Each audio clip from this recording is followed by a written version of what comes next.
الحمد لله رب العالمين والصلاة والسلام على سيد الأولين والآخرين سيدنا ونبينا مولانا محمد وعلى آله وصحبه أجمعين أما بعد. محترم ناظرین کرام، السلام علیکم ورحمۃ اللہ. آج انشاءاللہ تعالی تھوڑا سا ہم قبر سے متعلق گفتگو کرتے ہیں. قبر ایک ایسا معاملہ ہے جس کو عالم برزخ کہتے ہیں. ہر انسان اس کے لیے فکر مند رہتا ہے. کوئی بھی انسان ہو، اس کو کہیں نہ کہیں اس کے دل میں یہ خیال رہتا ہے کہ ایک نہ ایک دن مرنا ہے، اور جب ہم مریں گے تو قبر میں جائیں گے تو قبر میں حساب ہوگا. یہ بات بھی سب جانتے ہیں کہ انسان جو ہے وہ دو چیزوں سے بنتا ہے. ایک انسان کا جسم ہے اور ایک انسان کی روح ہے. روح اصل ہے اور جسم عارضی طور پر ہے. جب جسم اور روح ایک جگہ ہوتے ہیں تو لوگ اسے انسان کہتے ہیں، لیکن یہی جسم میں سے جب روح نکل جاتی ہے تو اس کو باڈی کہتے ہیں. یہ جو دنیا میں ہم زندگی گزارتے ہیں، اس دنیا کے اندر جو ہم زندگی گزار رہے ہیں، اس میں جسم اور روح دونوں رہتے ہیں. اور پھر ہم مر جاتے ہیں. جب مر جاتے ہیں تو جسم اور روح الگ الگ ہو جاتے ہیں. روح عالم برزخ میں چلے جاتی ہے اور جسم فنا ہو جاتا ہے. جل کر فنا ہوتا ہے، یا کوئی جانور کھا کر فنا ہوتا ہے، یا پھر اس کو دفناتے ہیں تو فنا ہو جاتا ہے. بہرحال ہر صورت میں جسم کو فنا ہے. کوئی بھی انسان ہو، جب وہ دفنایا جاتا ہے تو اس کا گوشت، ہڈی وغیرہ جو کچھ ہوتے ہیں وہ سب کچھ دفن کر سب کچھ کیڑے مکوڑے کھا لیتے ہیں، اور کیا کہتے ہیں، حشرات الارض اسے کھا لیتے ہیں، اور مٹی اسے کھا کر ختم کر دیتی ہے. تو اگر جسم کو ختم کر دیا جاتا ہے تو پھر یہ جو سوال ہوتا ہے اور سوال کے جواب دیے جاتے ہیں، یہ کس کے لیے ہے؟ پھر یہ جو سنتے ہیں کہ قبر کے اندر بھی عذاب ہوتا ہے، اور قبر کے اندر بھی کیا کہتے ہیں، جنت کی کھڑکی کھولی جاتی ہے یا دوزخ کی کھڑکی کھولی جاتی ہے، دوزخ دکھلائی جاتی ہے. تو پھر یہ کس کے ساتھ ہوتا ہے اگر جسم ختم ہو جائے؟ تھوڑی دیر کے لیے اگر ایسے مان لیتے ہیں کہ چلیے ہاں، روح نکلنے کے بعد جسم کچھ دن تو باقی رہتا ہے، وہ جتنے دن باقی رہتا ہے شاید اتنے دن اس کے ساتھ یہ معاملہ ہوتا ہے. یہ بات بھی بالکل غلط ہے، کیونکہ کتنے لوگ ایسے ہوتے ہیں جو بم بلاسٹ میں ہلاک ہوتے ہیں. کتنے لوگ ایسے ہیں جو سمندر میں گرتے ہیں تو ان کو مچھلیاں کھا لیتی ہیں، شیر ببر انسانوں کو کھا لیتے ہیں. تو پھر ان کے ساتھ کیا ہوگا؟ تو یہ تصور کرنا کہ جسم انسان کا ہوگا اور اس میں روح لوٹائی جائے گی اور اس سے سوال ہوگا قبر کے اندر، تو یہ تصور بالکل غلط ہے. یہ تصور بالکل غلط ہے. عالم برزخ میں صرف روح باقی رہتی ہے. روح سے ہی جو سوال، من ربو کا سوال ہونا ہے، ما دینو کا سوال ہونا ہے، یا حضور صلی اللہ علیہ وسلم کے بارے میں سوال ہونا ہے، ما کنت تقول فی ھذا الرجل، یہ جتنے بھی سوالات ہونا ہے یہ روح سے ہونا ہے. اور اس روح کا کیا کہتے ہیں، اس کا قبر کا جنت بننا، قبر کا دوزخ بننا، اس کا سزا میں رہنا اور اس کا سکون میں رہنا، یہ سارے معاملات روح کے ساتھ ہونے والے ہیں. پھر جب روح سور پھونکا جائے گا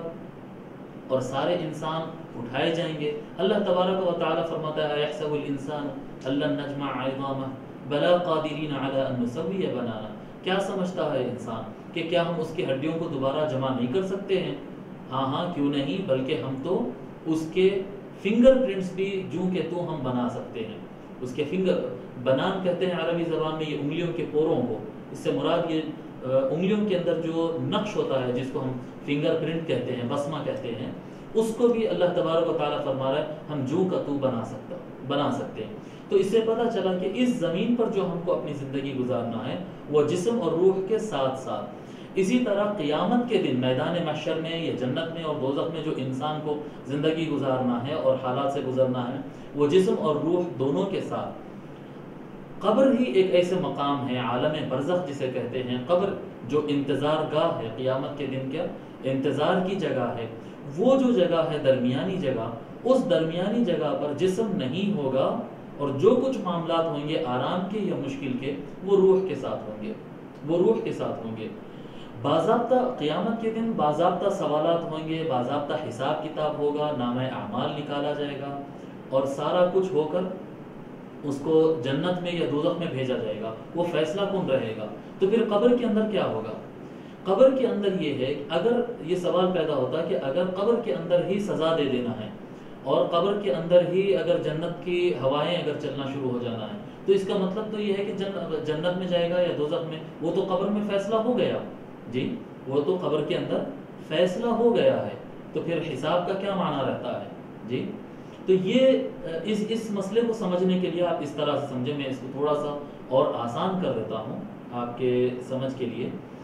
جس طرح زمین پر انسان رہتا ہے، کتنے انسان ایسے رہتے ہیں جسم ان کا صحیح سلامت رہتا ہے، باڈی مضبوط رہتی ہے، دل، گردہ، جگر، آنکھ، ناک، کان، ہاتھ، پٹھے، مسلز، سارا کچھ صحیح کام کرتے رہتا ہے، تو وہ زندگی کے اندر بڑے مزے سے رہتا ہے، موج مستی کے ساتھ رہتا ہے جی۔ اور اگر اس کے برخلاف اگر کسی انسان کو کینسر ہو جائے، بی پی ہو جائے، شوگر ہو جائے، ایڈز ہو جائے، ایکسیڈنٹ ہو کر اس کے پیر چلے جائے، یا کسی مشین میں اس کے ہاتھ کٹ جائے، کچھ گرنے کی وجہ سے اس کے آنکھ چلے جائے، یا وہ بہرا ہو جائے، اگر کسی کی اس طرح سے زندگی ہو جائے تو وہ خود کہتا ہے کہ میری زندگی ایک عذاب ہے، میری زندگی، یعنی یہ اپاہج زندگی، محتاجی کی زندگی اور پریشانی کی زندگی، یہ پریشانی کے حالات میں کہ خود اٹھ کے کھڑے ہونے کے لیے دو آدمی کا محتاج ہے،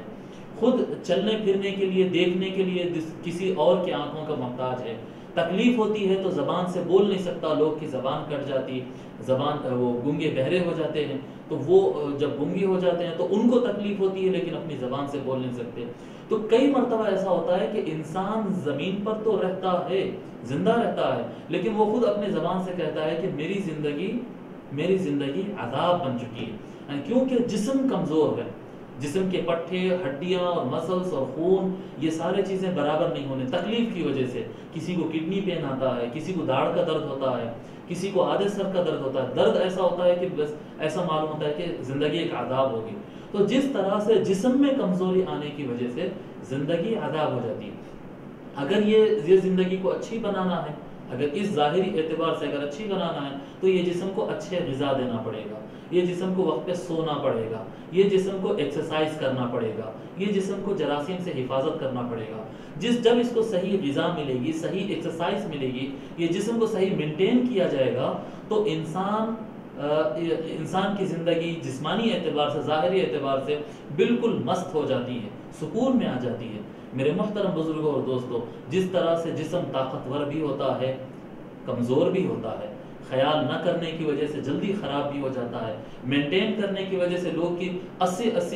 سال عمر تک ان کا جسم بہترین طریقے سے عمل کرتا ہے، جس طرح سے جسم کو مینٹین کرنے، اس کا خیال کرنے، اس کا غذا دینے اور اس کی ایکسرسائز کرنے سے جسم مضبوط ہوتا ہے، بالکل اسی طرح سے اس کو غذا دینے سے اور ایکسرسائز کرنے سے روح بھی طاقتور ہوتی ہے۔ ہاں یہ الگ بات ہے کہ جسم کی غذا الگ ہے، روح کی غذا الگ ہے، جسم کی ایکسرسائز الگ ہے اور روح کی ایکسرسائز الگ ہے۔ جو انسان اس دنیا کے اندر گزارتا ہے تو اس کو جسم اور روح دونوں کی ضرورت پڑتی ہے، لیکن جب انسان قبر کے اندر جاتا ہے تو وہاں پر جسم تو ہوتا ہی نہیں۔ اب جس کی روح اس دنیا کے اندر ایکسرسائز کر کے مضبوط ہو گئی تھی، صحیح غذا لے کر صحت مند ہو گئی تھی، مضبوط ہو چکی تھی، ویسے روح والے افراد قبر کے اندر جانے کے بعد بالکل مست اور آرام کی زندگی گزارتے ہیں، ان کی روح کو کسی قسم کی تکلیف نہیں ہوتی۔ اس کے برخلاف جو اپنی روح کی غذا کا اہتمام اس دنیا میں نہیں کیا، کوئی غذا کا اہتمام کیا، نہ اس کو ایکسرسائز کروایا، بلکہ اس کو تکلیف دینے والی چیزیں، روح کو کمزور کرنے والی چیزوں کا انتظام کرتا رہا اور اسی پر عمل کرتا رہا، اس کی روح بیمار ہو گئی، لاغر ہو گئی، کمزور ہو گئی، ناتوان ہو گئی اور کسی قسم کے کام کی نہیں رہی۔ جب اس روح کو تنہا قبر کے اندر یعنی عالم برزخ میں وہ پہنچتی ہے تو وہ عالم برزخ سے قیامت کے دوران وہ جو انتظار کی گھڑیاں ہوتے ہیں وہ اس کے لیے عذاب بن جاتے ہیں، وہ اس کے لیے عذاب بن جاتے ہیں۔ سوال یہ پیدا ہوتا ہے کہ غذا کیا ہے آخر روح کی، کیا غذا دینا پڑے گا؟ جسم کے لیے تو ہم گوشت کھاتے ہیں، ترکاری کھاتے ہیں، پستہ بادام وغیرہ کھاتے ہیں، اچھی غذائیں کھاتے ہیں جسم مضبوط ہونے کے لیے۔ روح کے لیے کیا کرنا ہے؟ حضور اکرم صلی اللہ علیہ وآلہ وسلم ارشاد فرماتے ہیں اذا مررتم بریاض الجنت فارتعوا، حضور صلی اللہ علیہ وسلم ارشاد فرماتے ہیں کہ میرے صحابیوں، جب کبھی تم جنت کے باغات کے پاس سے گزرو، جنت کے کھیتوں کے پاس سے، باغات کے پاس سے گزرو تو تم ضرور کھاؤ۔ صحابہ سوال کیے وما ریاض الجنہ یا رسول اللہ، جنت کے باغات کون سے ہیں؟ زمین پہ تو ہم سیب کا باغ ہوتا ہے، آم کا باغ ہوتا ہے، انگور کا باغ ہوتا ہے، گیہوں کا اس کا کھیت ہوتا ہے، کاجو بادام کے باغ ہوتے ہیں، ان چیزوں کے باغ یہاں پر ہوتے ہیں، ان چیزوں کے کھیت ہوتے ہیں۔ یا رسول اللہ جنت کے باغ کہاں ہیں زمین پر جس کے پاس سے ہم گزرے تو کھائیں؟ حضور صلی اللہ علیہ وسلم ارشاد فرمائے مجالس الذکر، حضور اکرم صلی اللہ علیہ وسلم فرمائے اس زمین کے اندر جنت کے باغات ذکر کرنے کے حلقے ہیں، جو حلقات کے اندر، جو سرکلز میں، جو بیٹھکوں میں ذکر ہوتا ہے، اللہ تعالیٰ کا ذکر ہوتا ہے، اللہ کے نام کا ذکر ہوتا ہے، لا الہ الا اللہ کا ذکر ہوتا ہے، اللہ کے صفات کا، یا علیم یا رحیم یا کریم، اللہ کے صفات کا کریم رحیم وہاب، ان کا ذکر ہوتا ہے، جو ذکر کے حلقے ہوتے ہیں، حضور اکرم صلی اللہ علیہ وسلم فرماتے ہیں یہ جنت کے باغات ہیں، یہ جنت کے باغات۔ جیسے زمین کے دسترخوان پہ آپ کھانا کھانے کے بعد جسم کے اندر کام کرنے کی طاقت آ جاتی ہے، بالکل اسی طرح سے ذکر کرنے کے بعد روح کے اندر طاقت آ جاتی ہے۔ بالکل جیسا جسم کے لیے ہم ایکسرسائز کرتے ہیں، ڈمبلز اٹھاتے ہیں، ڈپس لگواتے ہیں، پش اپ کرتے ہیں، اور کتنے قسم کے ایکسرسائز کرتے ہیں جسم کے اندر، بالکل اسی طرح سے روح کے بھی ایکسرسائزز ہوتے ہیں جس کو طریقت کی دنیا میں مجاہدات کہتے ہیں، مجاہدات کہتے ہیں، جس کا قرآن اور حدیث کے اندر بھی ذکر ملتا ہے۔ جب بندہ اپنے جسم کی غذا بھی دیتا ہے اور روح کی غذا بھی دیتا ہے، جسم اچھی غذا دینے اور ایکسرسائز دینے سے، ایکسرسائز ٹائم پر کرنے سے، ایک ٹائم ٹیبل بنا کر ایک نظام کے تحت چلنے سے جسم طاقتور ہوتا ہے، اور صحیح مینٹین کرتے رہنے کے باوجود ایک لیول پر جانے کے بعد پھر وہ کمزور ہوتا ہے، پھر ختم ہو جاتا ہے، کیونکہ جسم کو فنا ہونا ہے۔ لیکن اس کے برخلاف روح کو فنا نہیں ہونا ہے، روح کو انسان کے مرنے پر روح کو جسم سے نکلنا ہے، اس کے بعد عالم برزخ میں اس کو انتظار کرنا ہے، پھر میدان محشر میں اٹھنا ہے۔ تو روح کو فنا نہیں، روح کو ختم ہونا نہیں ہے۔ جب روح کو ختم ہونا نہیں ہے تو یہ روح، کیونکہ اس کو ختم نہیں ہونا ہے، اس لیے جتنا اس کا ذکر کیا جائے، یعنی اس کو غذا دیا جائے، اور جتنا مجاہدہ اور ایکسرسائز روح کو کرا دیا جائے، وہ جو طاقتور ہو جاتی ہے تو اس طاقت کو، اس کو ہمیشگی حاصل ہو جاتی ہے، وہ قبر کے اندر بھی پھر طاقتور رہتی ہے، دوبارہ کمزور